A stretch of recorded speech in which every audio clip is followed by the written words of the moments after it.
ನಮಸ್ಕಾರ ಎಲ್ಲರಿಗೂ. ಬೆಂಗಳೂರಿನಲ್ಲಿರುವ ಮುಕ್ತಿನಾಗ ದೇವಾಲಯದ ಬಗ್ಗೆ ಇವತ್ತು ತಿಳಿದುಕೊಳ್ಳೋಣ. ಬೆಂಗಳೂರಿನ ರಾಮೋಹಳ್ಳಿಯಲ್ಲಿರುವ ಮುಕ್ತಿನಾಗ ಕ್ಷೇತ್ರವು ವಿಶ್ವದ ಅತಿ ದೊಡ್ಡ ಏಕಶಿಲೆಯ ನಾಗರಾಜನ ಪ್ರತಿಮೆಗೆ ಪ್ರಸಿದ್ಧವಾಗಿದೆ. ಇದು 16 ಅಡಿ ಎತ್ತರವಾಗಿದೆ.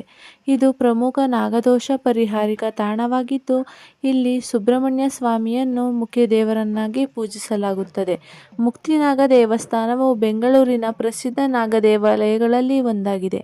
ಪುರಾಣದ ಪ್ರಕಾರ ಸುಬ್ರಹ್ಮಣ್ಯ ಸ್ವಾಮಿಯನ್ನು ಸರ್ಪಗಳ ಪ್ರಭು ಎಂದು ಹೇಳಲಾಗುತ್ತದೆ.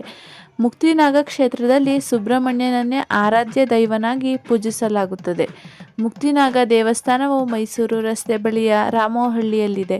ಮೈಸೂರು ರಸ್ತೆಯ ಕೆಂಗೇರಿ ಕಡೆಯಿಂದ ಕುಂಬಲಗೋಡಿನ ರಾಜರಾಜೇಶ್ವರಿ ದಂತ ಕಾಲೇಜಿನ ಬಳಿ ಬಲಕ್ಕೆ ಹೋಗಿ ಮುಕ್ತಿನಾಗ ದೇವಸ್ಥಾನವನ್ನು ತಲುಪಲು ಸುಮಾರು 6 ಕಿಲೋಮೀಟರ್ ವರೆಗೂ ಪ್ರಯಾಣಿಸಬೇಕು. ಕೆಂಗೇರಿಯನ್ನು ಹಾದು ಹೋದ ನಂತರ ದೊಡ್ಡ ಆಲದ ಮರಕ್ಕೆ ಹೋಗುವ ದಾರಿಯಲ್ಲಿ ಹೋಗಬಹುದು.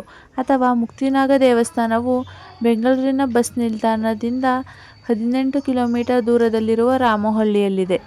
ರಾಮೋಹಳ್ಳಿ ಬಸ್ ನಿಲ್ದಾಣದಿಂದ 1 ಕಿಲೋಮೀಟರ್ ದೂರ ಮುಕ್ತಿನಾಗ ದೇವಸ್ಥಾನ ಇರುವ ಸ್ಥಳ. ಬೆಂಗಳೂರಿನ ಮುಕ್ತಿನಾಗ ದೇವಸ್ಥಾನದ ಮುಖ್ಯ ದೇವಾಲಯದ ಸುತ್ತಲೂ ಸಣ್ಣ ಸಣ್ಣ ದೇಗುಲಗಳಿದೆ. ಮುಕ್ತಿನಾಗ ದೇವಸ್ಥಾನದಲ್ಲಿ ನಾಗದೇವತೆಯನ್ನು ಪೂಜಿಸಲು ಮತ್ತು ಆಶೀರ್ವಾದವನ್ನು ಪಡೆಯಲು ಬಯಸುವ ಭಕ್ತರಿಗೆ ವಿವಿಧ ಪೂಜೆಗಳು ಮತ್ತು ಸೇವೆಗಳು ಲಭ್ಯವಿದೆ. ಕೆಲವು ಪೂಜೆಗಳು ಮತ್ತು ಸೇವೆಗಳು ಹೀಗಿವೆ: ಮಹಾಭಿಷೇಕ, ಕ್ಷೀರಾಭಿಷೇಕ, ಆಶ್ಲೇಷ ಪೂಜೆ, ಸರ್ಪ ಸಂಸ್ಕಾರ ಇವೆಲ್ಲವೂ ಇವೆ.